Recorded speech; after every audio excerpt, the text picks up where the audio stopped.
আসসালামু আলাইকুম। দেখতে দেখতে ২০২৪ সাল শেষ হয়ে গেল। আমাদের ২৪ সালে চলার পথে অনেকের সুখ দুঃখ, আনন্দ বেদনায় নিয়েই জীবন কেটেছে। আসলে জীবনের মধ্যে সুখ দুঃখ থাকবে, বিভিন্ন বিপদ আসবে, বিভিন্ন ভালো সময় আসবে, সবকিছু হবে। তো এর মধ্যে দিয়ে আমাদের জীবনকে পার করতে হবে।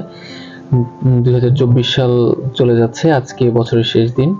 ক্যালেন্ডারের পাতা পরিবর্তন হচ্ছে, আগামীকাল নতুন একটা বছর শুরু হতে যাচ্ছে।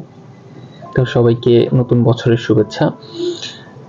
মূলত যে কারণে আজকে ভিডিওটা করা সেটা হচ্ছে যে বিগত বছরে চলার পথে সহকর্মী, আত্মীয়-স্বজন, বন্ধু-বান্ধব যারা আছেন, মনের অজান্তে হোক বা বিভিন্ন কারণে যদি কারো মনে কষ্ট দিয়ে থাকি তার জন্য আন্তরিকভাবে দুঃখিত।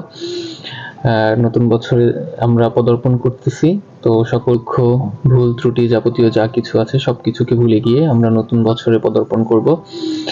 তো আমি আবারও সবাইকে বলছি নতুন বছরের শুভেচ্ছা। তো ইনশাল্লাহ আমার জন্য সবাই দোয়া করবেন, আর আমার পরিচিত আত্মীয়-স্বজন, বন্ধু, সহকর্মী যারাই আছেন সবার জন্য শুভকামনা থাকবে। তো এই পর্যন্তই, আল্লাহ হাফেজ।